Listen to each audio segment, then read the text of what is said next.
this probably shows as well, as a team, we're so emotionally connected to the children, and we just want the best for them. And, you know, on that daily basis, we see that injustice, and it's, you know, it's heartbreaking. Get Radio Breakfast with Rich Smith. Now, some conversations take a long while to materialise and a long while to happen. And this one that we're about to have has been bubbling away in the background. So I'm really pleased that finally, we can chat to Veena Virahsammy, the CEO of Oxford Creators, who's on the show now. Morning, Veena. Good morning. Firstly, I'm so impressed that you got my second name right. That's a miracle. I got up especially early and had numerous attempts at it. Put it into Google. No, that's Virahsammy. That's. I think I'm all right with that one. Simple, but people mix it up a bit. But I'm always impressed when someone gets it right first time. So well done. Amazing. That's a wonderful start. Anyway, wonderful start. Veena, we've been waiting for this conversation for a long time. We did a small charities week. A few months ago now, and we've just been trying to align our diaries. So let's dive in. Oxford Creators. This is born out of something that you experienced, and now it's taken on a charity of its own. Yeah, so when I started Oxford Creators, it was because my son was unlawfully excluded from his mainstream secondary school. And if there's any parents listening to this, you'll relate to this feeling of like, oh my goodness me, it's just my child. We're the issue, what's going on? But as I kind of dug deep and went down the rabbit hole, I realised there's actually hundreds of children in Oxfordshire who are out of school or on roll with their primary or secondary school, but they're not actually accessing full-time education. And a parent trying to fight the education system, it's emotionally draining. It just really affects your mental health. You see your child deteriorating at the same time. And I don't know what it was, but something clicked in me. And I thought, I can't keep fighting this. I need to put all of this anger, because I was very angry, but my anger comes out in emotion. So I will just cry a lot. And I thought, it's not healthy anymore to keep fighting the system. And you can never win against fighting the education system. It's too big. So I decided to put all of those emotions into setting up something called an alternative provision and a not-for-profit to help children who are out of school. No, it's an amazing thing. And when I talk to charities and situations like this, and we've got a big project with Oxfordshire Youth actually happening next week, I always go back to people falling into lanes, and everything is neat and tidy, and everything goes, okay, that one is that one, and that one is that one, and that's the easiest way, that's the simplest path. It's not always the case. With what happens with children, it's not always that simple A to B. Sometimes you've got to go A to B to C to get there, and I guess this is the reason for the charity, is to be that kind of that offshoot about going, okay, well, education, maybe that's your A to B, if you will, and this is something to help you get to that end goal without that education system that is maybe sort of second nature to a lot of people.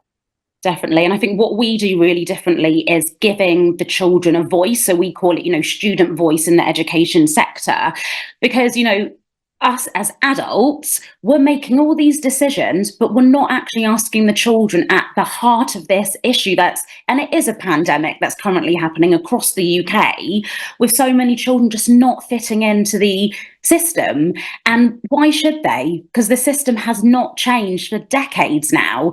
And it really is time that we start making changes within the system, because, I talk to teachers on a daily basis. I talk to people in Oxfordshire County Council, people in other alternative provisions.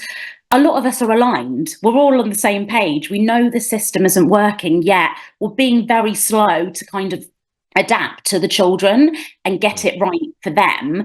And my worry is that, more and more kids are going to something like I've set up, an alternative provision, when actually school should be the place that is and people throw these words around, inclusivity, and get training on special educational needs. We need to stop saying this stuff now and actually start doing something and working together, because there are great teachers and schools out there, but we're not seeing them because they are getting drowned in all the other injustice that is happening at the moment to a lot of children. So it's for us, and places like Get Radio, I think, are amazing for this, because you're really highlighting and profiling what is going on in Oxfordshire as well. Yeah, thank you. It was exactly the point of the station when we set up, gosh, 4 years ago and what have you now. But just explain the process when a student comes to you. What is that process of kind of going, okay, well, education maybe is not working, fallen out, or not quite working? What is that process? Is it listening? Is it formulating a plan that works from both sides? Is it just being a big ear and just listening sometimes? Unfortunately, when the child and parent gets to the stage of actually coming to Oxford Creators, they've already been through a lot of trauma, isolation, multiple exclusions, their mental health deteriorated. So they're already at a very, very vulnerable state of mind. And I think a lot of people do forget about the parents. All our focus goes on the children, rightly so. We need to be supporting the child. But actually, a lot of the time, if you can heal the parent and their trauma, you can also heal the child. So a lot of what our work is really trying to support the parent as well. And my kind of longer term goal for Oxford Creators is for us to build up enough finances in the background where we can actually provide spaces for children like my son who didn't get access to an alternative provision, because it's actually the school or the local authority that have to refer the child to us in the first instance. But again, the whole point of why I set up the not-for-profit is to help those children. I call them the invisible kids. It's the children that aren't going into school, the children where their parents are so emotionally drained, they can't fight. But because they're being quiet and they're at home suffering alone, nobody knows about them. No one's checking up on them. And actually, those are the kids and parents that I really strive to support in the future as well. Right. That's an amazing stuff. And of course, it's a family thing. Of course it is, with children suffering just as much as adults, getting everyone back on a good path is absolutely right. And I guess the reward must be seeing the kids and the students and what have you that you take on flourish and kind of go into work or go into education or get a flavor of having a career path that maybe there was no path for them at all before that. Definitely. And I think to get into that stage, I thank my team. I always get emotional when I talk about my team. Try not to cry. Don't, you'll make me go as well. Oh God, I'm like welling up. We're all emotional this morning. Goodness me. It's oh wow. It is very challenging to look after these children, but as you said, it's getting to that point at the end where, oh God, I was not. Do you know what? I really need to heal myself, I think. I wish this was in the studio. I could pass you a tissue. I could say, please take your time. And this is the worst bit about Zoom. The radio. It was so funniest far away. thing is, when my team watch this back, they will be laughing at this because I cry all the time. I cry about kids. I cry about them. I cry about so this is normal. But again, I think this probably shows as well, as a team, we're so emotionally connected to the children and we just want the best for them. And, on that daily basis, we see that injustice and it's, it is heartbreaking. So, as together we're trying to do the best for them. And, success is different to different children. Some success is about the child actually just coming in to every session.